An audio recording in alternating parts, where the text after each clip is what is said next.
100 crore achieve करेंगे तो 100 करोड़ में हम मंथ वाइज कितना अचीव करेंगे? टैक्स से कैसे बच सकते हैं? एक झूठ छिपाने के लिए 10 झूठ और बोलने पड़ेंगे और उससे क्या होगा, आपका एक रेपुटेशन भी खराब होगा। अभी जैसे कि बायजूस का ही देख ले, एक टाइम पे बहुत बड़ा नाम था, सडनली कंपनी बंद हो गई only because of mismanagement of finance. Marketing में ज्यादा खर्च करने की बजाय आपको एक बिजनेस एनालिसिस करना चाहिए कि किस एरिया में अपने को कितना खर्च करना चाहिए। फिर सीए के पास जाते हैं ऐसी कंडीशन में कि भाई कुछ ऊपर नीचे हो सकता है, क्या थोड़ा बहुत पैसा ले लो। आज आपका स्टाफ है, कुछ भी है, अगर आप गलत करेंगे कल वो भी गलत करेंगे। अभी शार्क टैंक पे भी लोग देख रहे हैं, लोग फंडिंग के लिए जा रहे हैं, तो यहाँ पर क्या फंडिंग लेना अभी इनिशियल पे हमें ढूंढना चाहिए? तो मैं ये बोलूंगा कि आपको bank option is always better. Elon Musk की जब अभी कुछ टाइम पहले वीडियोस बहुत वायरल हो रही थी कि वो टैक्स नहीं पे करते। आज की डेट में हर आदमी से ज्यादा गवर्नमेंट के पास आपकी इंफॉर्मेशन है, तो ये जो बोलते हैं ना टैक्स चोरी वगैरह is not possible. Sir being a CA, आपको क्या लगता है कि एक छोटे बिजनेस को शुरू करने के लिए क्या सीए की जरूरत है? जब भी सीए करेगा लीगल के साथ में commercial, finance, future, business, he will see all the terms and condition and see how to protect finally business goal. आपका सिस्टम प्रॉपर होगा, आपको इन्फॉर्मेशन फ्लोट जो भी बैंक मांग रही है बराबर सही देंगे, तो उससे आपकी गुडविल क्रिएट होगी। खुद का पैसा लगाना या सरकार की मदद लेना? Get more benefit by reducing sale price or by reducing your cost. So always you should avail all kind of benefit available from the government side, and you should keep on watching in your area कि government की कितनी scheme है from all the angle and try to avail that. सबसे important point मैं बताऊंगा कि आज अगर आपका प्रोडक्ट अच्छा है, आपका मार्केटिंग अच्छा है और आपके पास में प्रोफेशनल एनवायरनमेंट है with all the system on regular basis, तो उस बिजनेस को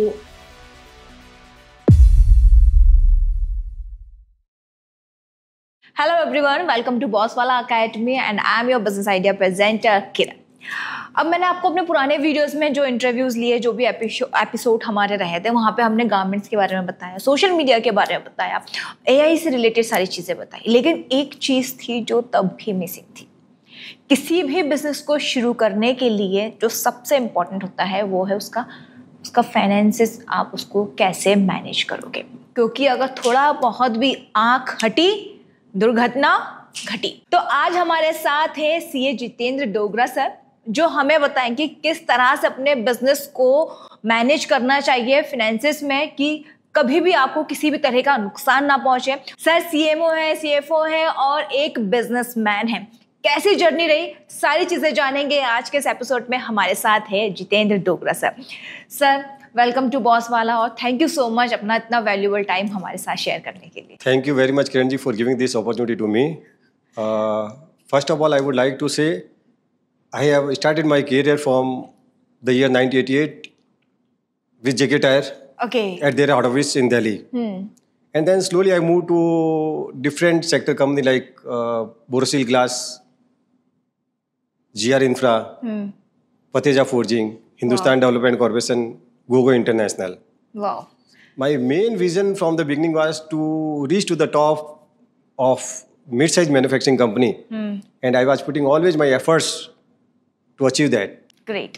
जैसे कि मैंने आपको बोला था कि मुझे कुछ बताने की ज़रूरत नहीं होगी अगर आप सर की ज़ुबानी सुनोगे कि उन्होंने कहाँ कहाँ काम किया है और फिर कैसे बिजनेस में मूव होना। सर हमने जैसे कि अब अपने सारी कंपनीज के नाम लिए, मैंने एक चीज़ देखी कि अगर आप खुद का बिजनेस भी देख रहे हैं, एक बहुत ज़्यादा जो इश्यूज होते हैं वो फाइनेंसिस में होते हैं। हमने अपना बहुत सारे लोग हैं जो बड़ी बड़ी दुकानें खुल जाती है, बहुत बड़े बड़े मॉल्स आ जाते हैं, लेकिन एकदम से सडनली पता चलता है कि बिजनेस ठप हो गया। अभी जैसे कि बायजूस का ही देख ले, एक टाइम पे बहुत बड़ा नाम था, सडनली कंपनी बंद हो गई। क्या रीज़न रहता है इन सब चीज़ों के पीछे? किरण जी बहुत सिंपल चीज़ है कि जब भी आप बिजनेस स्टार्ट करते हैं तो उसकी फाउंडेशन बहुत स्ट्रांग होनी चाहिए। लाइक अपन जैसे घर बनाते हैं या कुछ भी चीज़ करते हैं तो अगर स्ट्रांग फाउंडेशन करेंगे तो उसको लॉन्ग टर्म के लिए सस्टेन कर पाएंगे। तो इनिशियली जब आप बिजनेस स्टार्ट करना चाहते हैं तो सबसे पहले उसका मार्केट सर्वे बहुत इंपॉर्टेंट है कि जिस लाइन में आप जा रहे हैं, जिस प्रोडक्ट के लिए जा रहे हैं, उसकी मार्केट में डिमांड सप्लाई गैप क्या है, और उस डिमांड सप्लाई के बेसिस पे आपको अपना विजन डिसाइड करना पड़ेगा कि यस मैं इस लाइन में जा रहा हूँ and what I want to achieve. Maybe you want to go on the top, mid और स्मॉल, क्योंकि हर चीज जो भी आप करेंगे आपका बिजनेस प्लान और कॉस्ट उसके हिसाब से होगी। एंड सबसे इंपॉर्टेंट बिजनेस में होता है कि प्राइसिंग डिसाइड करने का। अगर आप प्राइस सही डिसाइड करेंगे तो कस्टमर भी उसके लिए आपके पास में आएंगे और आपको बिजनेस में प्रॉफिट भी होगा। तो इसके लिए बिजनेस साइज भी आपको इनिशियली एक सोचना बहुत जरूरी है। धीरे धीरे आप उसको based on your achievement you can just change year two year. जैसे अगर आपने कोई बिजनेस आज स्टार्ट करना है, आपने मार्केट सर्वे करके एक डिसाइड कर लिया पर्टिकुलर लाइन में अपने को जाना है, तो उसको आप एक विजन बनाइए कि दैट इस प्रोडक्ट में मैं मे बी 1 साल में या 2 साल में या 5 साल में इस लाइन तक जाऊंगा। आप उसको एक बिजनेस प्लान में कन्वर्ट कर दीजिए विजन को। बिजनेस प्लान 5 साल का होगा, ईयर वाइज होगा, उसको ब्रेकअप कर दीजिए मंथ वाइज में।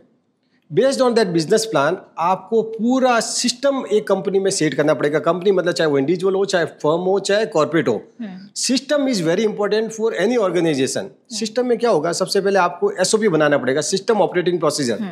बिकॉज कोई भी कंपनी अगर आज की डेट में सक्सेस करना है तो it should be system oriented, not individual oriented. क्योंकि मैन पावर क्या है कि आज आपके साथ है, हो सकता है कल उसको अपॉर्चुनिटी मिली, वो चला गया, तो फिर आपको go back to zero and then again come to 1 and again go back to zero. लेकिन अगर सिस्टम होगा तो ऑटोमेटिकली जब भी कोई नया आदमी आएगा या आप एक्सपांड करेंगे, they will follow the company policy, जिसको अपन एक बाइबल बोलते हैं। People should follow the Bible. SOP के बाद में आपको क्या करना चाहिए कि आपको एक ऑर्गेनाइजेशन चार्ट बनाना चाहिए कि आज से जैसे मैं 1 साल में मेरा ये बजट है। जैसे हम प्रोजेक्ट करते हैं कि 100 करोड़ अचीव करेंगे, तो 100 करोड़ में हम मंथ वाइज कितना अचीव करेंगे। See you can not take even 1 year together. Just to control cost is very very important at the beginning of the career और बिगिनिंग ऑफ द बिजनेस। अगर उसको आप डिवाइड करेंगे कि 6 महीने में हम सपोज ट्रायल प्रोडक्शन स्टार्ट करते हैं और 7 मंथ ऑनवर्ड अपन प्रोग्रेस करते हैं बिजनेस में, तो 6 मंथ के लिए आपको जो मैन पावर चाहिए वो आप पहले सेलेक्ट करके और फिर आगे के लिए सेलेक्ट करके रखिए, लेकिन उसको ज्वाइनिंग एज पर रिक्वायरमेंट दीजिए। उससे क्या होता है कि बिजनेस में सबसे बड़ा आदमी को सेटबैक कब होता है, जब उसको फाइनेंस की प्रॉब्लम होती है। True. और फाइनेंस की प्रॉब्लम जब होती है जब आपको प्लानिंग और जो आपका विजन है वो प्रॉपर नहीं हो। जैसे आपने 1 साल का बिजनेस बोला मैं 100 करोड़ करूंगा, लेकिन आपने डे 1 में 100 करोड़ के हिसाब से रिक्रूटमेंट कर लिया है, तो आपका 1 साल का जो कॉस्ट है that is additional cost to your business, which is very difficult. क्योंकि इनिशियली कोई भी बिजनेस में आप बहुत ज्यादा मार्जिन नहीं रख सकते। अनटिल लेस कोई इनोवेटिव आइडिया है, कोई नई आइडिया है, वो एक अलग बात है। अगर जनरल बिजनेस की अपन बात करें तो we have to go as per the market trend. Market trend में क्या होता है कि selling price is not in your hand, you have to go based on the market need, but आपके हाथ में कॉस्ट जरूर आपके हाथ में है। सर एक चीज जानना चाहूंगी मैं कि सेलिंग प्राइस को फिर हम किस तरह से मेजरमेंट करें कि क्या रखना चाहिए। जो भी बिजनेस ओनर होता है he may be expert in technical terms, but overall price decide करने के लिए you need the finance commercial minded person. Commercial minded person क्या करेगा कि आपका जो बिजनेस प्लान है 1 साल का, उस बिजनेस प्लान में आपको मंथ वाइज क्या कॉस्टिंग आएगी, he will divide costing into 2 part. One is variable cost, second is fix cost. And जो भी आपका प्रोडक्ट कॉस्ट आ रहा है उसको वेरिएबल कॉस्ट से एक पोर्शन ऑफ फिक्स कॉस्ट लेके सेलिंग प्राइस डिसाइड करेगा। अगर आप पूरा फिक्स कॉस्ट इनिशियली ले लिया तो आपका हो सकता है प्रोडक्ट इनिशियली एक्सेप्टेबल मार्केट में नहीं हो because of the pricing, then you get big setback. ये फेस भी बहुत करते हैं सब चीजें। यूजली ऐसा होता है कि हमने कोई प्रोडक्ट मार्केट में लॉन्च किया है, सेम प्रोडक्ट किसी और के पास exactly. लेकिन अब प्राइस में थोड़ा बहुत हो गया, पर कस्टमर के दिमाग में रहता है अगर आपने 1 पैसा भी कम किया है तो वो जिसमें कम किया है वो उसी से लेंगे। Exactly. ये सारी चीजें अक्सर जब मैंने अपना बिजनेस शुरू किया था तब मैंने ये चीजें बहुत देखी थी। वो क्वालिटी पे नहीं जा रहे, फिर वो देखते कि किसमें कम पैसा मिल रहा है, हम वहां जा रहे हैं। सर इस बीच में ना मैंने एक चीज और नोटिस करी है कि लोग मार्केटिंग में बड़ा ही पैसा लगाते हैं। राइट। लेकिन अगर हम मार्केटिंग में पैसा लगा रहे हैं तो फिर हमारी ऑटोमेटिकली हमारा जो प्रोडक्ट है उसकी कॉस्ट बढ़ गई, लेकिन हम उसकी कॉस्ट नहीं बढ़ा सकते क्योंकि मार्केट में कंपटीशन इतना ज्यादा है। तो उसको फिर किस तरह से मैनेज करना है? ये देखिए प्रोडक्ट पे डिपेंड करता है। कुछ प्रोडक्ट होता है जैसे आप देखिए कि जो अपन बड़ी बड़ी ब्रांड आज देखते हैं, Levi's, Benetton, marks and Spencer, एक एग्जांपल के लिए बोल रहा हूँ मैं, उनका क्या होता है कि मेजर एक्सपेंसेस मार्केटिंग में होता है। उसका कारण क्या है कि दे आर नॉट मैन्युफैक्चर्ड।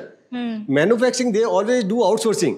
तो मैन्युफैक्चरिंग कोई उसको करके देता है, they do markup on that, which markup में बी 2, 3, 4 टाइम ऑल्सो, क्योंकि उनका जो एक्सपेंसेस होता है मेन मार्केटिंग कॉस्ट होता है, एडवर्टाइजमेंट कॉस्ट होता है। तो इतना मार्केटिंग एक्सपेंसेस करने से even they take the multiple margin, still they are in the loss because marketing cost बहुत ज्यादा है। But if you are talking about new entrepreneur और in general business product, there should be even balance. Marketing में ज्यादा खर्च करने की बजाय आपको एक बिजनेस एनालिसिस करना चाहिए कि किस एरिया में अपने को कितना खर्च करना चाहिए। एंड सबसे इंपॉर्टेंट होता है कि कस्टमर सेटिस्फेक्शन। कस्टमर सेटिस्फेक्शन जब होगा जब उसको वैल्यू फॉर द प्राइस मिलेगा। अगर लॉन्ग टर्म में आप जान रहे हैं, जनरल पब्लिक में आप जाएंगे तो हर आदमी क्या है कि मैंने इतना पैसा दिया, उसकी वैल्यू क्या है। तो अगर आप प्रोडक्ट राइट प्राइस पे अगर डिसाइड करेंगे और मार्केटिंग में खर्चा based on your business need करेंगे तो balancing would be better.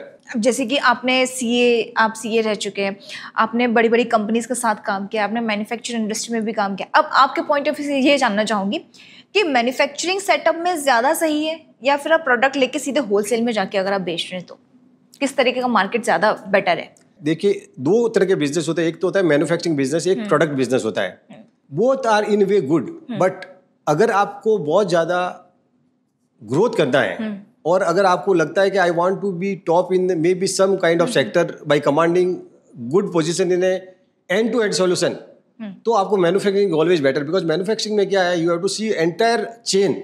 Entire chain means you have to start from the market survey to bring customer, get good product, produce at the better price.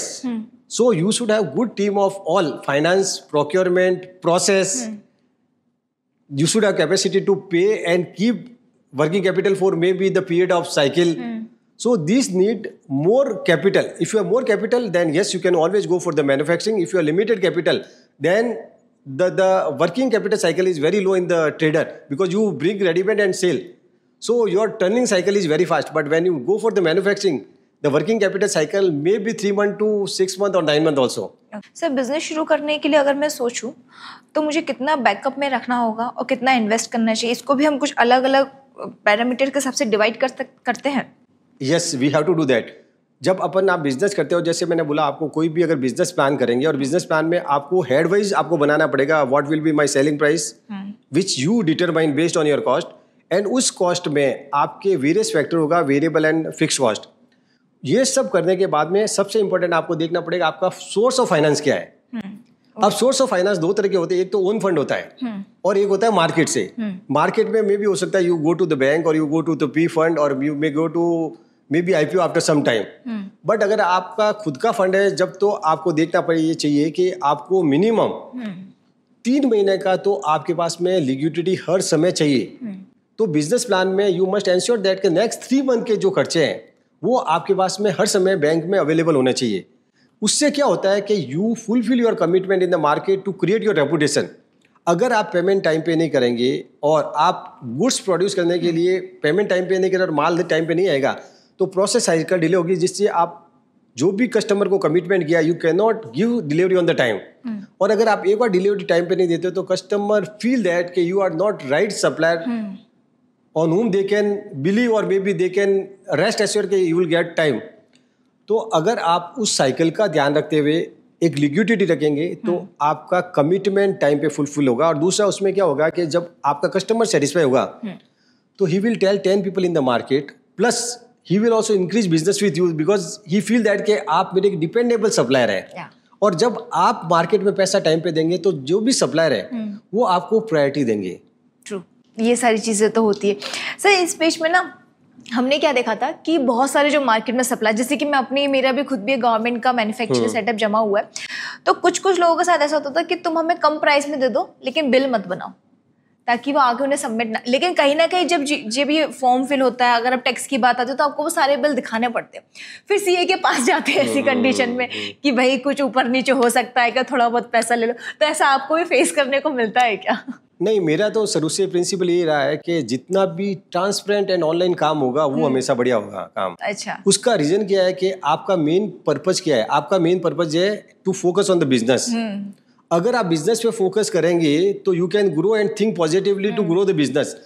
अगर उस business में अगर आप 5-10% भी अगर इस तरह की चीज सोचने लगे just to do some adjustment for small saving of the tax, then आपका आधा दिमाग उधर रहेगा कि आपको कहाँ एडजस्टमेंट करना, और एक झूठ छिपाने के लिए 10 झूठ और बोलने पड़ेंगे। और उससे क्या होगा, आपका एक रेपुटेशन भी खराब होगा। आज आपका स्टाफ है, कुछ भी है, अगर आप गलत करेंगे कल वो भी गलत करेंगे। लेकिन जब सबको मालूम पड़ जाए कि इस कंपनी में प्रोफेशनल वर्किंग होती है एंड 100% ट्रांसपेरेंट है at any cost may be आपको इनिशियली थोड़ा सफर करना पड़े, टाइम लगता है, लेकिन एक बार आपकी गुडविल एस्टेब्लिश होता है भाई यहाँ पे तो एक नंबर का ही काम है, विदाउट बिल काम होना ही नहीं है, तो nobody will ask second time, क्योंकि उनको मालूम है वो। बट उसमें क्या होगा कि आपका हर चीज बिजनेस का ट्रांसपेरेंट बैलेंस शीट में डिस्क्लोज होने से उसको आपको बेनिफिट क्या मिलेगा कि आपका जो रियल फाइनेंशियल ग्रोथ फाइनेंस में दिखेगी, और हर बैंक और जो भी आपको लेंडर है वो आपकी बैलेंस शीट पे ही आपको लैंडिंग करेंगे। अगर आप जैसे 2 नंबर में काम करते हैं 20% और 80%, तो आपकी जो बैलेंस शीट में 100 का 80 करोड़ टर्नओवर है तो आपको फाइनेंस 80 करोड़ पे मिलेगा, नॉट 100 पे मिलेगा। नहीं तो आप 100 करोड़ तो आपको 100 पे मिलेगा, कल 100 का 150 250 भी होगा। तो ये ग्रोथ जितनी ज़्यादा होगी अपना प्रॉफिट उतना ज़्यादा बढ़ेगा विदाउट टेंशन। जो अगर आप स्मॉल एंटरप्रेन्योर्स हैं जो नए नए बिजनेस में कूदे हुए हैं, उनको उनके अंदर बड़ा डर है टैक्स भरने का कि कल को कुछ हो जाएगा, फिर कहीं लोग आ ना जाए घर पर, दुकान बंद ना हो जाए, उन लोगों को आप क्या सजेशन देना चाहेंगे? मेरा सजेशन तो बहुत अच्छा रहेगा कि आप जो भी बिजनेस करते हैं आप 100% बिजनेस पे फोकस कीजिए, क्योंकि गवर्नमेंट ने जिस तरह से लिबरलाइज किया है टैक्सेशन को, डायरेक्ट और इनडायरेक्ट टैक्स देखिए तो अभी आप देखिए डायरेक्ट टैक्स का इंडिविजुअल पे 12 लाख तक कोई टैक्स भी नहीं लगता है, तो आप क्या चाहिए आपको इससे ज़्यादा। और सेकंड, अगर आप बिजनेस में भी ले रहे हैं तो जो एक टाइम में इतना हाई टैक्सेस था मोर देन 30%, आज की डेट में 25% कंपनी पे टैक्सेज है। फिर क्या चाहिए, एकदम कम टैक्सेज है। उसके बाद में अगर आप जीएसटी देखिए तो आपकी कोई एडिशनल कॉस्ट नहीं है, because you are always getting input tax relief in output tax. तो आपको टैक्स का आपके ऊपर कोई इम्पैक्ट है ही नहीं बिजनेस में अगर देखा जाए तो। ठीक है, वर्किंग कैपिटल थोड़ा सा चलेगा, लेकिन ये एक बार सेटअप करने की टाइम है। बट उससे क्या होता है कि अगर आप सारा बिजनेस एक नंबर में करेंगे तो आपकी ग्रोथ बहुत अच्छी होगी, आपको कोई भी टेंशन नहीं रहेगा। प्लस आपका जो कॉर्पोरेट गवर्नेंस मार्केट में, आज आप शेयर मार्केट में जाते हैं तो कोई भी शेयर परचेज करने से पहले क्या देखते हैं कि इसका बैकग्राउंड क्या है। Take example of why we are talking about HDFC is number 1 company, because mister Parikh was deputed person who was the MD of HDFC bank. Infosys, why they created goodwill, because mister Narayana Murthy. तो हर आदमी initially hard efforts करके एक छोटी चीज को ignore करके बड़ी चीज पे फोकस करता है, तो सेविंग तो उस समय बहुत छोटी होती है, लेकिन अगर फ्यूचर में उसकी ग्रोथ तो देखें तो बहुत ही बड़ी ग्रोथ होती है। ये सब चीजें बहुत ज्यादा मैटर करेगी। अभी कुछ टाइम पहले ऐसा आया था कि जो लोकल शॉप्स पे अगर नॉर्मल अगर आप चाय पीने भी जा रहे हो तो बोलते थे नहीं बैंगलोर में स्कैनर नहीं चलेगा, आप कैश लेकर आइए, क्योंकि गवर्नमेंट की तरफ से वो नोटिस चला गया था टैक्स को लेकर। तो ये सब चीजें भी आती रहती है। आपको क्या लगता है किस हद तक सही है? मैं तो ये बोलूँगा बिल्कुल सही है। इसका रीजन सिंपल आप देखिए कि अगर कोई भी अगर आप बिजनेस करते हैं और उसका पैसा आता है, पहले तो क्या वो कैश में पैसा आता तो आप जो बोलते हैं कि डिस्क्लोज नहीं करते थे and they were saving income tax on it. ठीक है, वो पास्ट है, लेकिन आज की डेट में अगर कोई ये सोचता है कि मैं गवर्नमेंट को डिस्क्लोज नहीं करके उसका सेविंग कर लूँगा टैक्स का, तो वो बहुत ही गलत सोच है। क्योंकि गवर्नमेंट के पास में आज की डेट में आपसे ज़्यादा आपकी इन्फॉर्मेशन है। उसका रीजन बहुत क्लियर है कि गवर्नमेंट ने हर चीज आपकी लिंक कर रखी है, Aadhaar card, PAN card, plus most of the payment everybody is making through the online, चाहे वो कार्ड हो, चाहे जीपे और या पेटीएम हो, कुछ भी हो। तो गवर्नमेंट के पास में तो पोर्टल से सारी इन्फॉर्मेशन आती है और फिर आप उसको डिस्क्लोज नहीं करते हैं तो फिर गवर्नमेंट नोटिस उसको देगी नोटिस।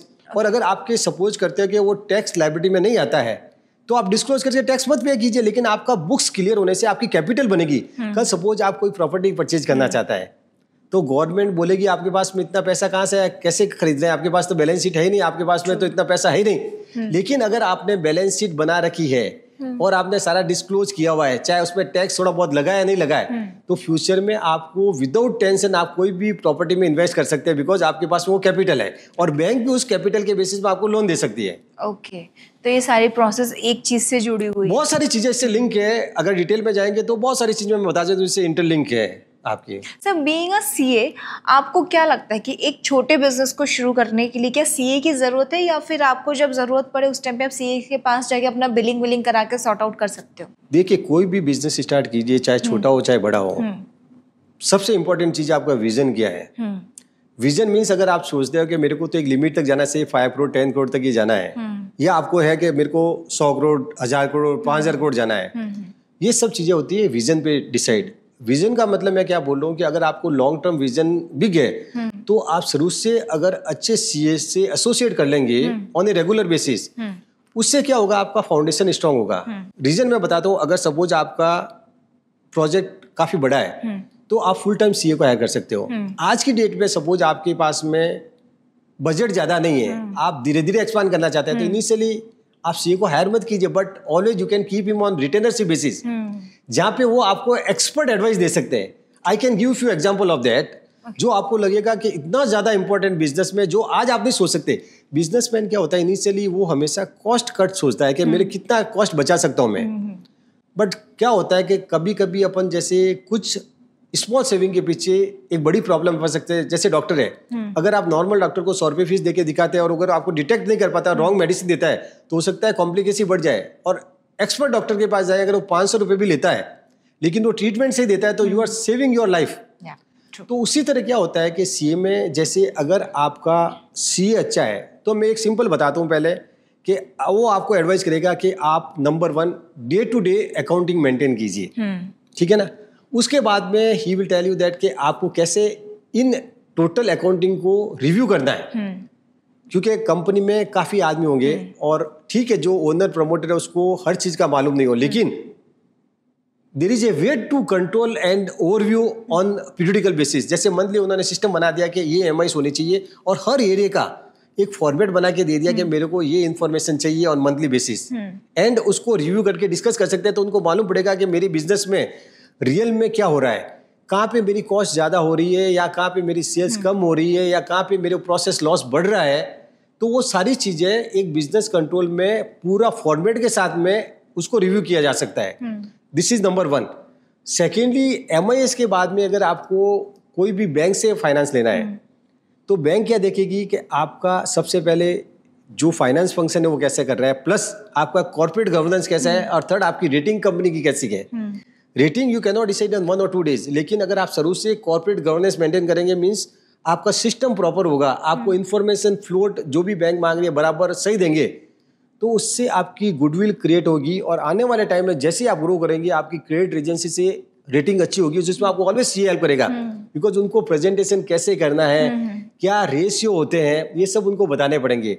और वो हमेशा देखेंगे आपकी बिजनेस की जो सर्वाइवल है उसमें बैंक से कितना फाइनेंस लेने से बैंक को सेफ्टी है, मतलब आपकी रीपेइंग कैपेसिटी क्या है, उसके बेसिस पे bank will give you loan number 1, and credit agency will see overall business from all the angle and give you rating.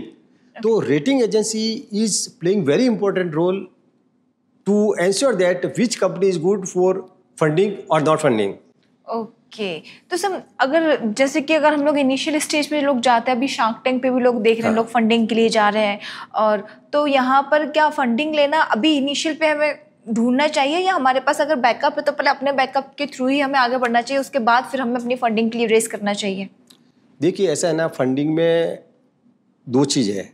अगर आपको एग्रेसिवली ग्रोथ करना है, एग्रेसिवली ग्रोथ करने जितना फंड है नहीं है आपके पास में। जैसे आपको बिजनेस 500 करोड़ को ले जाना, आप बोलो कि मेरे पास पैसा है, लेकिन पैसा बिजनेस 200 करोड़ तक है, उससे आगे नहीं है, तो उस केस में क्या होगा, हो सकता है आपको कोई फंडिंग की जरूरत पड़े, लेकिन वो फंडिंग आप कब लेंगे, जब आपको नीड है 200 पे, नॉट टुडे। बिकॉज अगर आप कोई भी चीज लोगे, अल्टीमेटली हर आदमी की एक्सपेक्टेशन होती है, कोई भी फ्री में नहीं देगा। और दूसरा क्या होता है कि अगर आप एग्रेसिवली ग्रोथ कर रहे हैं और आपके पास में लिमिटेड फंड है, आप फंड के लिए पी फंड के लिए जा रहे हैं या बैंक ऑप्शन है, तो मैं ये बोलूंगा कि आपको bank option is always better. अच्छा, बिकॉज पी फंड में कभी भी अगर जाएंगे तो always there will be some kind of intervention in the business. वो आपको 10 क्वेश्चन पूछेंगे विच मे बी राइट और wrong, but then you can not take free decision. Where अगर आप बैंक में जाएंगे तो एक फ्री डिसीजन ले सकते हैं। प्लस सबसे इंपॉर्टेंट पॉइंट मैं बताऊंगा कि आज अगर आपका प्रोडक्ट अच्छा है, आपका मार्केटिंग अच्छा है और आपके पास में प्रोफेशनल एनवायरनमेंट है with all the system on regular basis, तो उस बिजनेस को आज की डेट में सपोज उसका वैल्यूएशन 100 करोड़ है, अगर आप कोई पी फंड ले रहे हैं तो वो आपको जो प्राइसिंग देंगे वो 100 करोड़ पे देंगे, जिसका सपोज आपको 10% स्टेक देने के लिए सपोज आप 10 करोड़ मिल रहे हैं। वही अगर आप 3 साल बाद में फंडिंग के ले जाएंगे, जब आपका 300 करोड़ बिजनेस हो जाएगा और फिर आप 10% उसको स्टेक देंगे, तो हो सके 10 करोड़ की जगह आपको 30 करोड़ रुपए मिलता है उसी शेयर के लिए। तो आपको ये सोचना बहुत जरूरी है कि funding only in case of real need and that too more beneficial than your business profit. Otherwise funding में जाना is not right at the beginning, because आप एक कंपनी का जो वैल्यू है बड़ा हिस्सा उनको दे रहे हो, जो हो सकता है कुछ टाइम के बाद में वही पैसे आपको बहुत कम हिस्सा देने में मिल सकता है। तो this is very important which people should note it. GST का भी रिसेंटली आज ही के दिन अगर हम देखें तो जीएसटी का वो जो नए स्लॉट्स आए हैं तो उसमें काफ़ी सारी चीज़ों पे चेंजेस देखे गए। स्कूल को लेकर अभी फ्री जीएसटी कर दिया है। तो सर इन सब चीज़ों को लेकर अगर हम देखें कि क्या गवर्नमेंट की इकोनॉमी पे फ़र्क पड़ेगा? देखिए ऐसा है ना, मैं जो सोचता हूँ कि गवर्नमेंट की इकोनॉमी पे इनिशियली थोड़ा सा इफेक्ट आएगा, बट लॉन्ग टर्म में मैंने बोला ना, कोई भी अगर चीज़ आप अच्छी करेंगे तो इनिशियली आपको मेहनत करनी पड़ेगी, लेकिन रिजल्ट आने में थोड़ा टाइम लगेगा। तो ये जितना भी लिबरलाइजेशन उसको किया है जीएसटी में, मोस्टली क्या है कि ऑलमोस्ट सब प्रोडक्ट सस्ते कर दिए अभी। मतलब हर आदमी को कुछ ना कुछ बेनिफिट है इससे। अब आप जो डे की शुरुआत करते हैं उससे लेके एंड तक आप कोई भी प्रोडक्ट ले लीजिए, आप हर प्रोडक्ट सस्ता हुआ है, महंगा नहीं हुआ, except sin product. Sin product वैसे भी हर आदमी उससे जनरली कंसर्न नहीं होता है। सिंध प्रोडक्ट में तो हर आदमी चाहता है उल्टा कॉस्ट होनी चाहिए, बिकॉज नोबडी वांट्स के वो कंज्यूम करे। तो एक तरह से ये भी अच्छा है कि उसको रेस्ट्रिक्ट करने के लिए रेट बढ़ा है। बाकी आप देखें तो 4 से 2 रेट करना बहुत बड़ा चेंजेज है। प्लस थर्ड स्पेशल रेट है जो 40% है, जो पहले 28% थी, but most of the product from 28 and 12 has come to 18 and 5 now.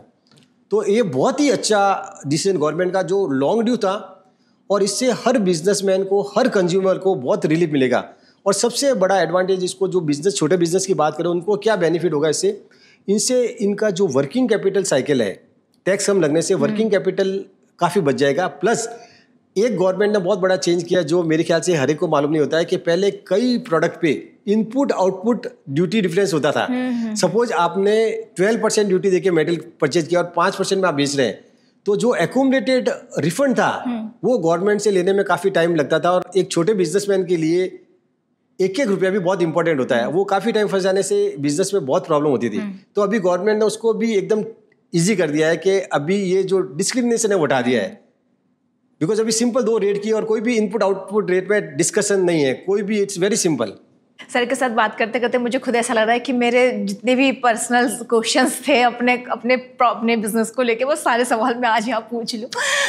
Sir मैं एक चीज़ जानना चाहूँगी, ये मेरा अपना पर्सनल क्वेश्चन है और जितने भी हमारे यूजर्स हमें देख रहे होंगे उनके जहन में भी ये सवाल आते होंगे कि अगर मैं अपने प्रोडक्ट को मार्केट में निकाल रही हूँ तो मैं उस प्रोडक्ट का कितना % अपने पास रखूं, बाकी के अलग अलग परसेंटेज रहेंगे, जो मेरी लेबर कॉस्ट रहेगी, फिर इलेक्ट्रिसिटी का रहेगा, कॉस्ट कटिंग, वो सारा अलग है, लेकिन मेरे खुद के पास कितना % आना चाहिए उस प्रोडक्ट से?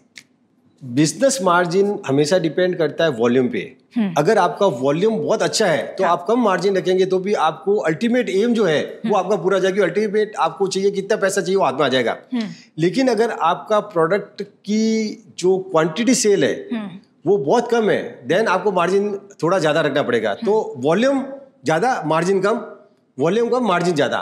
नाउ मैं एग्जांपल देता हूँ, जैसे गारमेंट इंडस्ट्री, आपको मार्जिन खाली अपनी कंपनी देख के नहीं लगा सकते। You have to see the market, कि मार्केट में क्या सेलिंग प्राइस जा रही है और क्या कॉस्ट है। और मार्केट में नॉर्मल मार्जिन, सपोज जैसे नॉर्मल मार्जिन आज पैट सपोज मार्केट में 7% है गारमेंट इंडस्ट्री में, तो आप 7% एक टारगेट लेके चल सकते हैं, बट उसको इंक्रीज करना आपके हाथ में है। वो इंक्रीज कैसे करेंगे, how to make good utilization of resources, and जितना उसमें सेविंग करेंगे that will be added with the profit.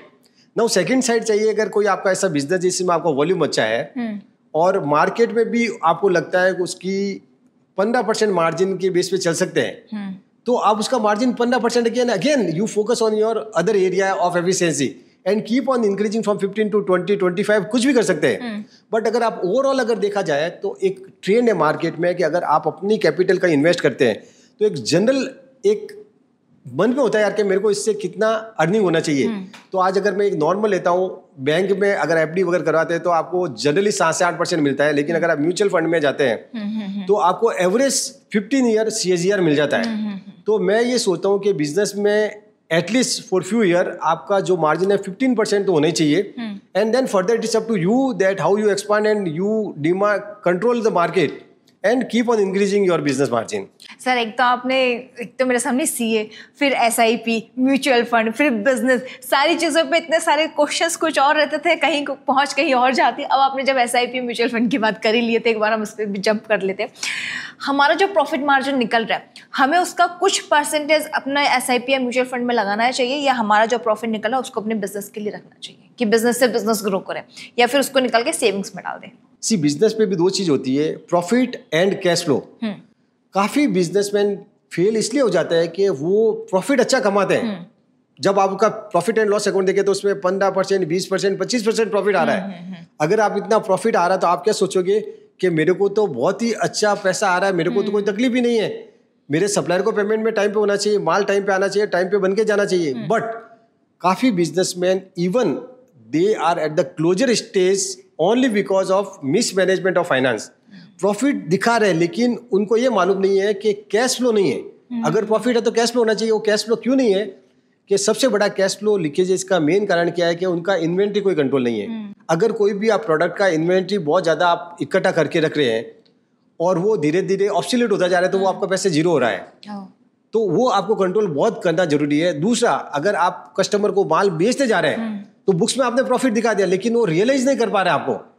तो बिजनेस कंट्रोल करने के लिए आपका जो ऑन बोर्डिंग सिस्टम है वो बहुत अच्छा होना चाहिए। ऑन बोर्डिंग सिस्टम क्या है कि अगर आप कोई भी एसोसिएट से डील करते हैं तो उसमें सबसे पहले उनका बैकग्राउंड हिस्ट्री जानना बहुत जरूरी है। जैसे आप एम्प्लॉय लेते हैं तो उसका बैकग्राउंड पूरा मालूम होना चाहिए कि उसका बैकग्राउंड क्या है, whether he is consistent, he has good remark in the previous organisation. Plus अगर आप जैसे कोई भी रिटेनर को रख रहे हैं या सप्लायर को ले रहे हैं तो उनकी कैपेसिटी चेक करनी चाहिए। उनकी कैपेसिटी क्या है, मार्केट में वो सप्लाई करते हैं, टाइम पे कर रहे हैं कि नहीं कर रहे हैं, क्वालिटी कैसी है। अगर आप कस्टमर से डील कर रहे हैं तो उनकी पूरी हिस्ट्री लेनी चाहिए कि उनका बैकग्राउंड क्या है, वो किस कस्टमर से डील कर रहे हैं जो उनको पैसे दे रहे हैं। सपोज अगर उनको पास पैसे नहीं आएंगे तो अपने पास भी पैसे नहीं आएंगे। तो कोई भी एसोसिएट से डील करने के लिए आपके पास में एक एसओपी होना चाहिए एंड आपको पूरा जांच करके उसको अपने ऑनबोर्डिंग करना चाहिए। वो करने से क्या होगा, आपके कैश फ्लो और पीएनएल में मिसमैच नहीं रहेंगे। प्लस जब भी आपका कोई ऑर्डर आता है तो ऑर्डर के हिसाब से कितनी रिक्वायरमेंट है मटेरियल, उतनी ही रिक्वायरमेंट के हिसाब से आपको प्रोक्योरमेंट करना चाहिए। एक्स्ट्रा बहुत ज्यादा लाके नहीं रखना चाहिए। आपको ऐसे सप्लायर चूज करना चाहिए। आज की डेट में सिस्टम है जस्ट इन टाइम, जिट सिस्टम। उससे क्या होता है कि most of the supplier will maintain inventory based on your requirement. वो आपको जब भी जरूरत है दे कैन सप्लाई इमीडिएटली। तो आप अननेसेसरी अपने स्टोर में लाके नंबर 1 क्यों इन्वेंट्री क्रिएट करते हैं जिससे आपको मनी ब्लॉक करना पड़ता है, नंबर 1। और सपोज ड्यू टू कुछ रीजन आगे आपके पास ऑर्डर नहीं आता है तो इन्वेंट्री आपके लिए तो डेड इन्वेंट्री हो गई और स्लो मूविंग इन्वेंट्री हो गई। तो जब तक आप पूरा working capital cycle proper maintain नहीं करेंगे, आपका कैश फ्लो और पीएनएल में डिफरेंस आएगा। जो जनरली मिड साइज प्रमोटर को ये कोई गाइड नहीं करता है कि आपको खाली पीएनएल नहीं देखना, आपको कैश फ्लो भी देखना, और कैश फ्लो देखे तो आपको सारी चीजें भी देखनी अंदर कि क्या चीज है। अगर ये दोनों चीज अगर आप रेगुलर मंथली मॉनिटर करेंगे, उसके लिए कई सिस्टम है जो आपको ईच एंड एवरीथिंग मालूम पड़ जाएगा। किस सप्लायर का कितना क्रेडिट टर्म्स है, कितने दिन से ड्यू है, क्यों नहीं आ रहा है पैसा।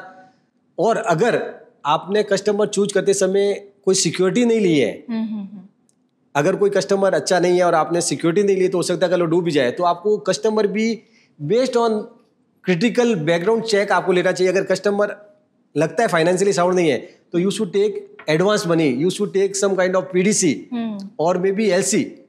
नॉट दैट के just to grow your business you are selling in the market to each and every person. Sir अगर मैं आपसे एक चीज़ और पूछूं, मेरे पास अमाउंट है, इनफ अमाउंट है, लेकिन मुझे अब गारमेंट इंडस्ट्री में ही जाना है, अपना खुद की शॉप ओपन करने के बारे में सोच रही हूँ या मैन्युफैक्चरिंग सेटअप जमाने के बारे में सोच रही हूँ। अब मेरे पास अमाउंट है, अब गवर्नमेंट की नई नई स्कीम्स भी आई हुई है, सब्सिडीज़ मिल रही है, तो क्या मुझे गवर्नमेंट की सब्सिडीज़ पे, स्कीम्स पे जाना चाहिए या मेरे पास जो फंड रखा है मैं उसको यूटिलाइज करूँ? कभी भी देखिए, कोई भी बिजनेस चालू कीजिए आप और उस बिजनेस में आज या कल कोई भी गवर्नमेंट सब्सिडी मिलती है तो वो जरूर अवेल करनी चाहिए, because that will be very much comfortable for your cost reduction. Because जितना भी एडिशनल पैसा आएगा अल्टीमेटली आपके बिजनेस में वो कॉस्ट कम करेगा। सपोज आपको कैपिटल इन्वेस्टमेंट करना है 10 करोड़ का और अगर गवर्नमेंट 25% सब्सिडी देती है तो 2.5 करोड़ का आपको एक्स्ट्रा मिल रहा है। 2.5 crore you can use for the some other thing. और सेम इंटरेस्ट में जैसे आपको सबवेंशन मिलता है, जैसे इंटरेस्ट आप बैंक से लेते हैं 8% पे और बैंक बोलता है 3% आपको रिफंड करेंगे, तो आपकी कॉस्ट कम होगी। कॉस्ट कम होगी तो आपकी प्रोडक्ट कॉस्ट कम होने से मार्जिन बढ़ गया, या आप कॉम्पिटिटिव प्राइस कम कर सकते हैं। तो either you can get more benefit by reducing sale price or by reducing your cost. So always you should avail all kind of benefit available from the government side. And you should keep on watching in your area कि government की कितनी scheme है from all the angle and try to avail that. और इस बीच में हम लोगों को ये भी होता है कि जैसे कि मेरे कई सारे यूजर्स के सवाल रहे MSME और PM किसान योजना, काफ़ी सारे हम लोगों के पास सवाल आते हैं कि हम लोग अप्लाई तो करने की कोशिश करते हैं, लेकिन बैंक में जाते हैं तो कई बहाने मिलते हैं, कभी कुछ इश्यू हो जाता है। इस बीच में क्या एक फंडा है कि अगर सरकार की तरफ से सारी चीज़ें हो चुकी है लेकिन बैंक की तरफ से कहीं लेग डाउन हो रहा है, तो कहाँ पे वो लोग अप्लाई कर सकते हैं, कंप्लेंट कर सकते हैं? देखिए, पहले और आज की वर्किंग स्टाइल में बहुत बड़ा चेंजेज आया है। वो चाहे प्राइवेट सेक्टर हो, चाहे गवर्नमेंट सेक्टर हो, चाहे बैंकिंग सेक्टर हो। मैं सब तरह की बैंकों के साथ काम कर चुका हूँ, फॉरेन बैंकों के साथ, नेशनलाइज बैंकों के साथ, प्राइवेट बैंकों के साथ। सब बोलते थे बैंकिंग में जो सर्विस सेक्टर होता है वो फॉरेन बैंक ज़्यादा अच्छी देते हैं compare to Indian bank. But मैं काफ़ी ऐसे लोगों से मिला हुआ हूँ, इवन नेशनलाइज बैंक में they are giving wonderful services and they are working very hard. ये होना चाहिए कि आपका पीआर स्ट्रांग होना चाहिए कि आप उससे किस तरह से बात करते हैं। अगर आपको कोई भी चीज़ किसी से समझना है या किसी से सपोर्ट लेना है तो आप पोलाइटली बात करके, अगर गवर्नमेंट का जो भी सर्कुलर आपके पास में है उसको अगर आप लेके जाएंगे तो मेरे ख्याल से सारे बैंक सपोर्ट करेगी। और बैंक में अगर सपोर्ट नहीं करती है तो ऑलवेज बैंक में हायरकी होती है। आज की डेट में जैसे बैंक में आप ऑफिसर से मिले, बैंक में मैनेजर होता है, उसके बाद में भी अगर आप नेट पे जाएंगे तो आपको सारी चीज अवेलेबल होगी। उस बैंक के CMD तक उनका ईमेल ID वगैरह सब होता है। तो अगर आप एक मेल अगर उनको लिख देते हैं तो I can guarantee you your problem will be taken care of, because I have come across all this type of issue where sometime it has happened and I have written directly to the CMD of the bank and immediately I got call from their PA. Okay. And their person has come to my doorstep to sort out the problem. Nice. मतलब तो अब आपके, उम्मीद करती हूँ आपके सारे सवालों के जवाब मिल चुके होंगे, क्योंकि जब भी मैं कोई वीडियो बनाती हूँ तो मुझे इस तरीके के सवाल मुझसे पूछे जाते हैं, जो मेरे यूजर्स होते हैं वो ये सवाल करते हैं। सर, इस बीच में एक चीज़ और जानना चाहूँगी। कंपनीज होती है, कहीं कंपनीज में लॉस दिखा देते हैं, जैसे कि मेरी अगर खुद की कोई अगर मैन्युफैक्चरिंग सेटअप है, एंड में आपको ईयर में आपको अपने सारे डॉक्यूमेंट सबमिट करने होते हैं, वहाँ पे जब अगर लॉस अगर हम दिखा देते हैं कि हमारी कंपनी को लॉस हुआ है, तो उसमें क्या चीज़ें की बाद में परेशानी होती है? देखिए, लॉस में सबसे बड़ा इफेक्ट आता है बिजनेस फाइनेंस के लिए ऊपर। अच्छा। बाकी कोई दूसरे स्टेक होल्डर को इतना ज़्यादा फर्क नहीं पड़ता है। अच्छा। क्योंकि बैंक क्या चाहती है कि उनने जो भी पैसा दिया है, बैंकिंग सेक्टर का क्या होता है कि जनरली आप देखिए जो न्यू इनोवेटर होते हैं, प्लेटफॉर्म होते हैं, उनको वो फंडिंग नहीं करते हैं। बैंक हमेशा एक कंसेप्ट है कि वो स्ट्रॉन्ग बैकग्राउंड को ही फंडिंग करते हैं। तो अगर आप लॉस की बैलेंस शीट जाएंगे तो उनको ये लगेगा कि मैं आपको जैसे कोई भी लोन दे रहा हूँ तो आप मेरे को पे बैक कैसे करेंगे, क्योंकि लॉस है बिजनेस में तो आप मेरे को पे कर ही नहीं पाएंगे। तो बैंक जानबूझ के आपका पैसा डुबाएगा नहीं, तो वो आपको फंडिंग नहीं करेगा। तो बैंक हमेशा ये चाहती है कि कंपनी बिजनेस में इतना प्रॉफिट करे कि उनकी जो भी EMI है, जैसे मंथली इंस्टॉलमेंट या क्वार्टरली इंस्टॉलमेंट है, वो आपके प्रॉफिट में से पे कर सकते हैं। तो इसलिए बैंक के फॉर्मेट होते हैं जिसमें वो लोन देते हैं, उसमें आपके फाइनेंशियल डाल के देखते हैं और देखते हैं आपकी कितनी एलिजिबिलिटी है और आपकी रीपेइंग कैपेसिटी के हिसाब से जो इंस्टॉलमेंट है वो बिजनेस पे कर पाएगा या नहीं कर पाएगा, accordingly they will give loan. Sir, एक चीज़ मैंने ऐसा भी देखा है कि जैसे कि बहुत सारे लोग बिजनेसमैन हैं, अगर जैसे कि मेरे नाम से सारी चीज़ हुई तो आजकल लोग अपने नाम पे ना लेते, अपने बच्चों के नाम पे ले लेते हैं या अपनी वाइफ के नाम पे ले लेते हैं कि कल को कोई भी प्रॉब्लम होगी तो बोलते हैं कि मेरा तो कोई हाथ नहीं था, या पड़ोसी के नाम पर अपनी कंपनी रजिस्ट्रेशन करा रहे हैं। किस हद तक सही है ये सारी चीज़ें? ये टोटली पास्ट हिस्ट्री है, अभी ऐसा कुछ नहीं हो सकता है। अच्छा। उसका कारण क्या है कि अगर कोई भी प्रमोटर कोई भी एक डिफॉल्ट करता है तो वो दूसरा बिजनेस ही चालू नहीं कर सकता अभी। अच्छा। पहले क्या होता था कि एक प्रमोटर अगर एक कंपनी में डिफॉल्ट करता है तो दूसरी कंपनी, तीसरी कंपनी खोली, चौथी कंपनी खोल के सब कर रहे था, वो चलता था। लेकिन अभी पूरा ROC में चेंज हो गया है और पूरा जैसे मतलब इंटरलिंक है, तो एक भी जगह आपने कोई डिफॉल्ट कर दी है तो आपका जो भी सारा बिजनेस है कहीं पे भी आप प्रमोटर नहीं बन सकते फिर आप। ओके। तो ये सारा रेस्ट्रिक्शन लग गया। अगर आप दूसरे के नाम से लेंगे तो अगर आप बिजनेस की फंडिंग है तो आपको फंडिंग नहीं मिलेगी, because you are representing your business. आज बैंक से आप पैसा चाहिए, वो आपसे आके मिलेंगे, वो आपका देखेंगे बैलेंस शीट में आपका नाम ही नहीं है, because you are not promoter. Why they will talk to you, why they will give loan to you. जैसे कि अभी आप अंबानी जी का ही देखा होगा, जो मुकेश अंबानी जो भाई हैं, उन्होंने बोल देते कि दिवालिया घोषित कर दिया था अपने आप को। अनिल अंबानी जी ने अपने आप को दिवालिया घोषित कर दिया था। फिर अब उनके बच्चों ने वो चीज़ें शुरू करी हुई है, तो वो फिर किस तरह से चीज़ें? हाँ, अभी देखिए कि आज आप अनिल अंबानी की बात कर रहे हैं और एक नया बिजनेसमैन की बात कर रहे हैं। अनिल अंबानी, आप अगर देखा जाए तो एक टाइम में धीरूभाई अंबानी इंडिया में टॉप इंडस्ट्रियलिस्ट में थे और आज की डेट में भी देखें तो वर्ल्ड में इनका नाम है। तो इन्होंने जो भी बिजनेस स्टार्ट किया उन्होंने प्रॉपर सिस्टम से सारा बिजनेस स्टार्ट किया है और आज की डेट में वो इतना एम्प्लॉयमेंट जनरेट कर रहे हैं जिसका अपन सोच भी नहीं सकते। हर जगह उनका यूनिट है, डिफरेंट वर्टिकल है, हर चीज में इंडियन इकोनॉमी में भी बहुत बड़ा उनका सपोर्ट है। तो ये जो अनिल अंबानी और मुकेश अंबानी एक टाइम में जब अलग हुए थे, दोनों की इक्वल प्रॉपर्टी थी, दोनों को बराबर का हिस्सा मिला। लेकिन आज मुकेश अंबानी कहाँ पहुंच गया और अनिल अंबानी कहाँ पहुंच गया, उसका क्लियर रीजन ये है कि until and unless you are fair to your business and maintenance of books of accounts and disclose as a corporate governance, you cannot grow. तो उन्होंने प्रॉपर सिस्टम से ग्रो किया था, आज भी वो ग्रो होते जा रहे हैं। लेकिन इन्होंने हो सकता है सिस्टम में, जैसे आप बोल रहे हो कि कुछ पैसे हो सकता है डाइवर्ट कर लिया हो, जैसे आपने आज जब बिजनेस चालू किया सब आपके नाम से था, based on your document you got all the loan and everything, and tomorrow slowly you have taken money from your business, then क्या होगा, आपके बिजनेस में पैसे की कमी होगी। चूंकि आज आपकी रेपुटेशन है, बैंक आपको पैसा दे रही, तो आपके पास और पैसा आ गया, और लेकिन एक लिमिट होगी ना। आप बैंक को एक बार, दो बार, तीन बार ना बोलोगे, चौथी बार तो बैंक भी बोलेगी भैया अभी नहीं होगा ये। और फिर क्या होता है, ये विशियस सर्कल हो जाता है। एक बार आप इस ट्रैप में आ जाते हो ना, तो आप फिर फंसते ही जाते हो। तो इसमें गवर्नमेंट फिर दोबारा पैसा देगी? देखिए, कभी भी ऐसी कंडीशन में गवर्नमेंट दोबारा पैसा नहीं देती है। नहीं देगी। ओके जैसे कि मैं अभी तो ये मोटा मोटा एग्जांपल हो गया ताकि यूजर्स उसको बहुत अच्छे से क्लियरली समझ लें। अगर सपोज मेरा बिजनेस है, डूब गया, मतलब नहीं इतना अच्छा चला, अब मैंने अपने आप को दिवालिया घोषित कर दी कि मेरे पास तो नहीं है, मेरे पास जो बड़ा आप वो ले सकते हो। अब सडनली इसके बाद मेरा या भाई या फिर मेरे बच्चे आएंगे तो वो शुरू करते, तो क्या उनको वो इम्पैक्ट पड़ेगा मेरी वजह से? कि क्योंकि मैंने ऑलरेडी एक टाइम पे मैं डूब चुकी थी, मेरा बिजनेस डूब चुका था, अब मेरी फैमिली में कोई और आगे करना चाहता है, मेरा हस्बैंड करना चाहता है, मेरे बच्चे करना चाहेंगे, तो क्या उनको इम्पैक्ट पड़ेगा मेरी उस गलती का?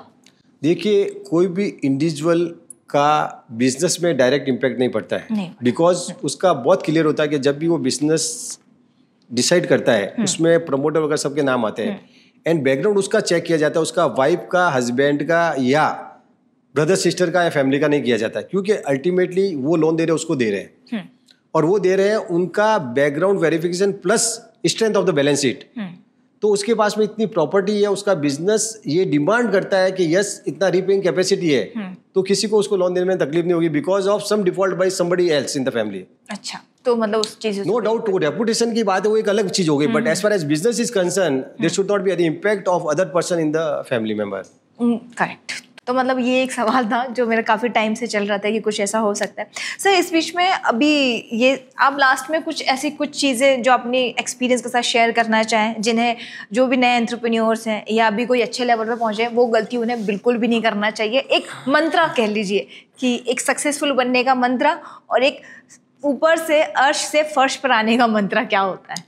देखिए, कोई भी बिजनेस स्टार्ट करने से पहले हर आदमी को, जैसे मैंने बोला, should decide what is vision. The vision should be put on the paper for maybe 5 years. Should be periodical review. And based on business plan, there should be organization chart, SOP, HR policy. Then there should be a strong MIS system.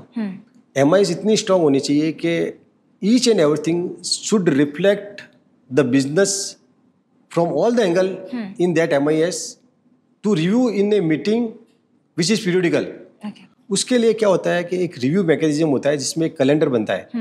Calendar में होता है कि meeting fix up, so we normally use to make annual meeting calendar, ताकि क्या है कि at the time of meeting people should not say that I have already fix my program going here and there and different person, so they know well in advance के this calendar is fix the meeting, so they should block this calendar for avoiding outside visit and they should keep free to meet.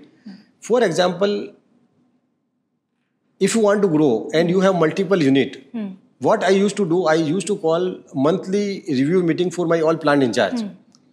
And I have given a complete MIS format that how they should disclose their data on apple to apple basis.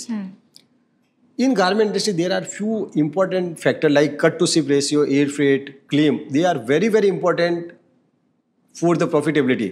Okay.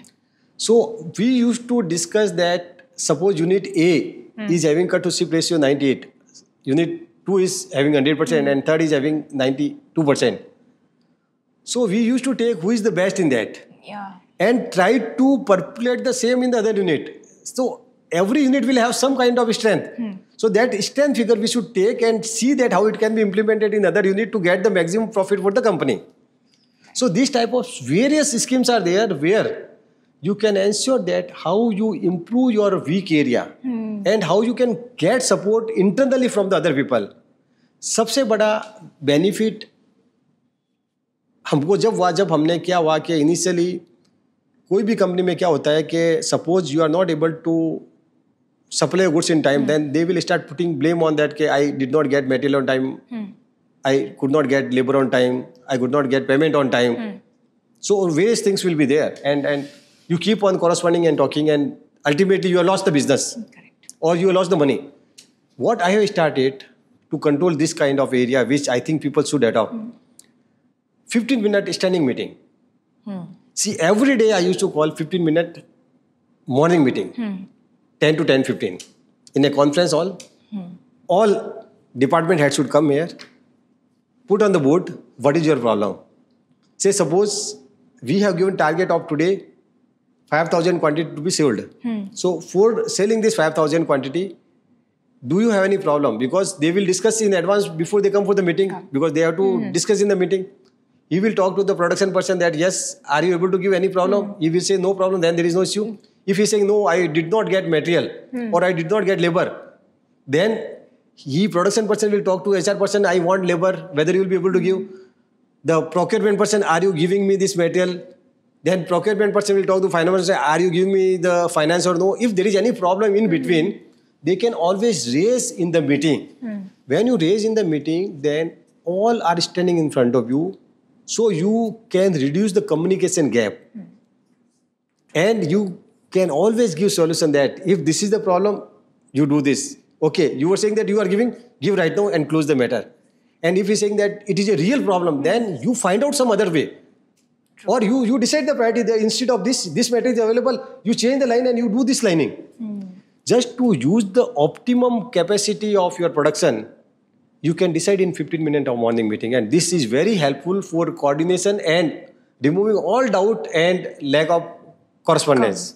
और ये actually ये जो फंडा है जो sir ने बताया 15-minute meeting, ये सिर्फ किसी बड़ी कंपनी के लिए नहीं है. ये आप छोटे बिजनेस कर रहे हो, बड़े बिजनेस कर रहे हो, आपके साथ कितने लोग काम कर रहे हैं, लोगों के साथ बैठ के बात करना बहुत ज़रूरी है. क्योंकि एक बिजनेस में एम्प्लॉय सेटिस्फेक्शन उतना ही ज़रूरी है जितना आपको सेल्फ सेटिस्फेक्शन चाहिए.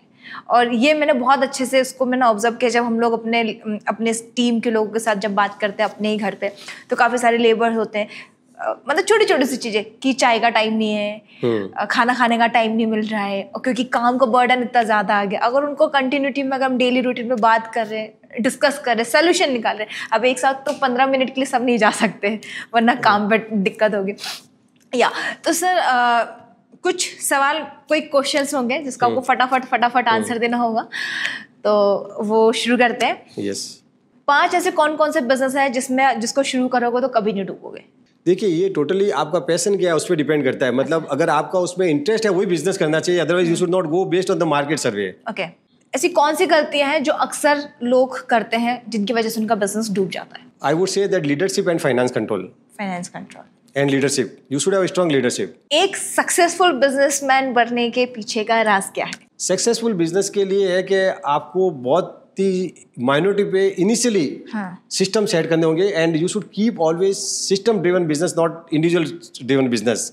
सिस्टम ड्रिवन में भी आपको टोटली स्टार्टिंग से approval and authority matrix fix करना पड़ेगा, जिससे कोई भी बिजनेस में आपको डे टू डे बेसिस में देखने की जरूरत नहीं है, because you know that who is approving authority and who is authority to sign.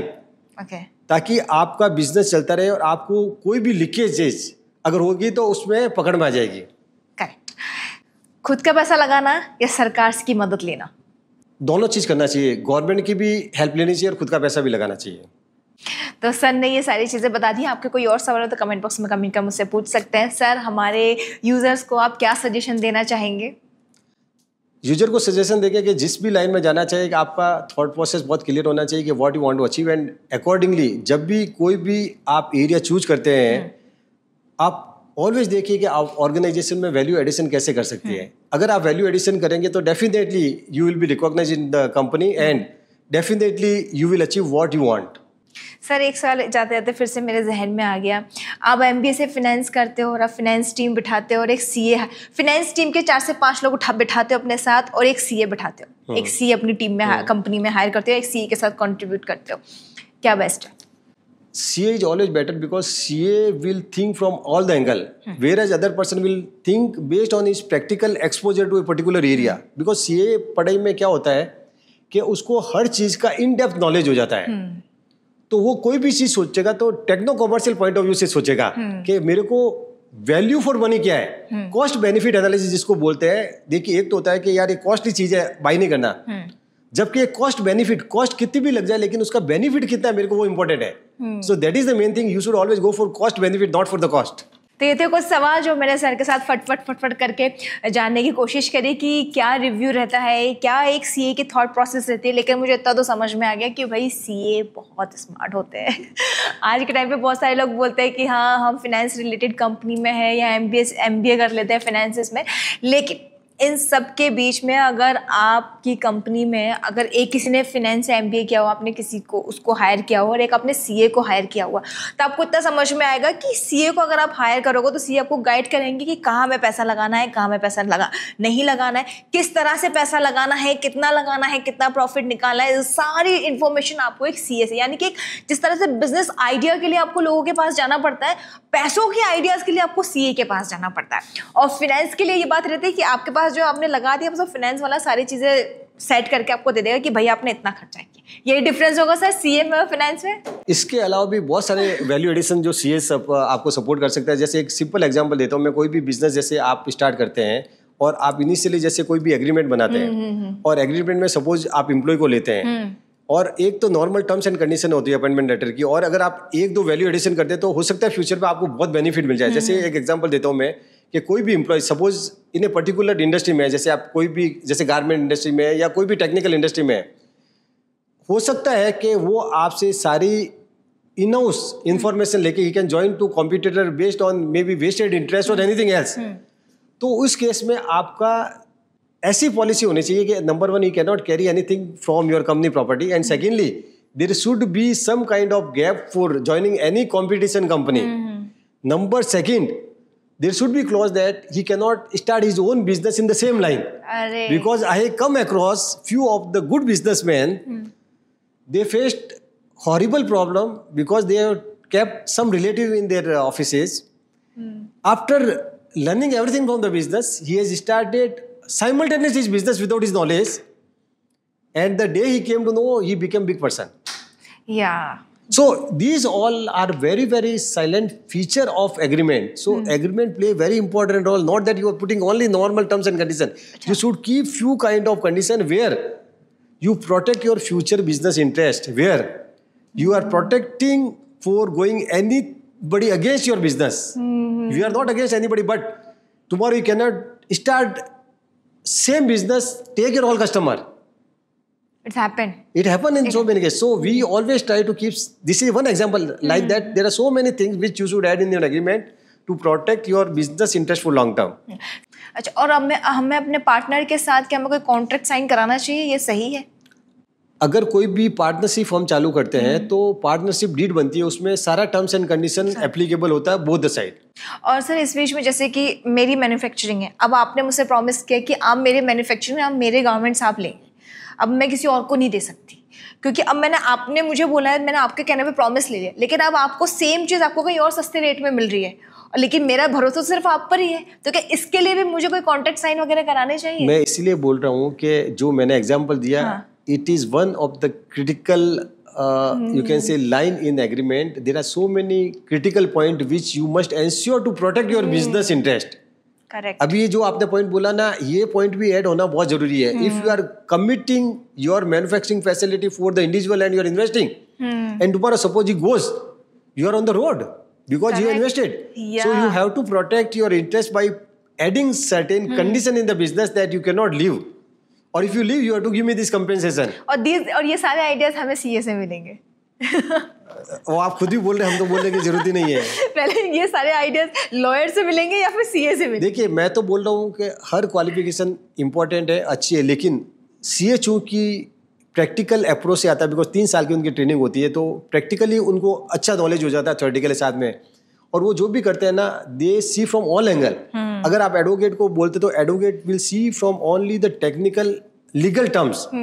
जब भी सीए करेगा लीगल के साथ में commercial, finance, future, business, he will see all the terms and condition and see how to protect finally business goal. Nice, ये काफी मुझे कुछ नया सीखने को मिला है। अभी तो मैंने मेरे एग्जांपल दे दिए, जो लॉट ऑफ बिग सेविंग जो मैंने आपको बोला था कि I have saved in one company 2 crore annual on one insurance policy. One insurance policy.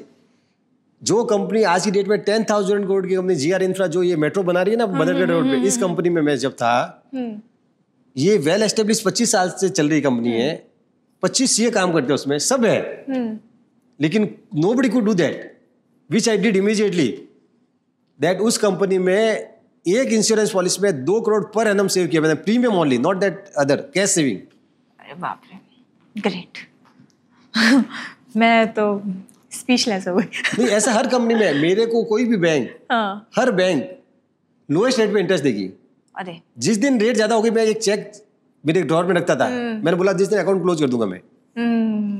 Y? Because they were knowing my commitment, कि हम ऐसे थे जो कॉर्पोरेट गवर्नेंस में सबसे पहले बैलेंस शीट बैंक को देते थे with full corporate governance. Bank से ज्यादा इन्फॉर्मेशन हमारे पास रहती थी, that what you want, all compliance, all before time. तो ये सब चीजें क्या होती है कि आप करने से आपकी reputation, then you have good rating. Rating agency से डील करते थे तो we were improving the rating. तो ये सारी इन्फॉर्मेशन, मेरे सारे सवाल खत्म हो चुके हैं। सर, आपको कोई सजेशन पूरी यूजर्स को, और क्या देना चाहेंगे आप, किस तरीके से बिजनेस ग्रो कर सकते हैं? आप अपना सजेशन दीजिए, उसके बाद हम यही अपना इंटरव्यू सेशन खत्म करेंगे। मैं तो एक ही सजेशन दूंगा कि शुरू से अगर कोई बिजनेस चालू करना है तो स्ट्रॉन्ग सिस्टम होना चाहिए, मैट्रिक्स कंट्रोल के लिए अच्छी होनी चाहिए, एग्रीमेंट बहुत सही होना चाहिए, प्लस जो भी आप रिव्यू मैकेनिज्म बनाते हैं वो MIS के थ्रू इतना स्ट्रांग होना चाहिए कि आप उसको पीरियडिकल रिव्यू करें एंड इंश्योर करें कि आपका profit and loss and cash flow में कोई गैप नहीं हो। और अगर कोई गैप है तो आप उसके डिटेल में जाके उसको अरेस्ट कीजिए एंड देखिए बिजनेस में लीकेजेज क्या है। बिजनेस में हर एरिया में कुछ लीकेजेज होती है, अगर वो लीकेज आप स्टॉप करते हैं तो वो आपका प्रॉफिट में कन्वर्ट होता है। तो हर बिजनेस में लीकेजेज होती है और इंटेंशनली नहीं होती है, लेकिन आदमी फोकस नहीं कर पाता है। तो फोकस करने के लिए हो सकता है आपको किसी की सपोर्ट की जरूरत होती है, या आपको ऐसा सिस्टम बनाना पड़ता है कि जिसमें नॉन कॉम्प्लायंस या कोई भी लीकेजेज है वो उसमें आपके मंथली रिव्यू में आ जाए, तो आप उसका राइट टाइम पे राइट एक्शन लेके फ्यूचर के लिए स्टॉप कर सकते हैं। Correct. तो कोई भी बिजनेस में compliance, corporate governance, credit rating बहुत इंपॉर्टेंट होती है to grow the business. Correct. तो आज के इस इंटरव्यू में मुझे ऐसा लगता है कि काफ़ी सारी चीज़ें हमने कवर करी है। हमने कवर किया है कि गवर्नमेंट की सब्सिडीज़ हमें फ़ायदा उठाना चाहिए, हमारे पास जो अमाउंट है उसके पास जाना चाहिए। जैसे कि आप शार्क टैंक भी आपने देखा हो, बहुत सारे एंटरप्रेन्योर्स के मन में ख्याल आता हो कि नेक्स्ट कभी तो हम शार्क टैंक में जाएंगे या किसी से फंडिंग रेज करेंगे, तो वो भी सर ने बताया कि फंडिंग रेज करना कितना सही है और कितना नुकसान भरा हो सकता है।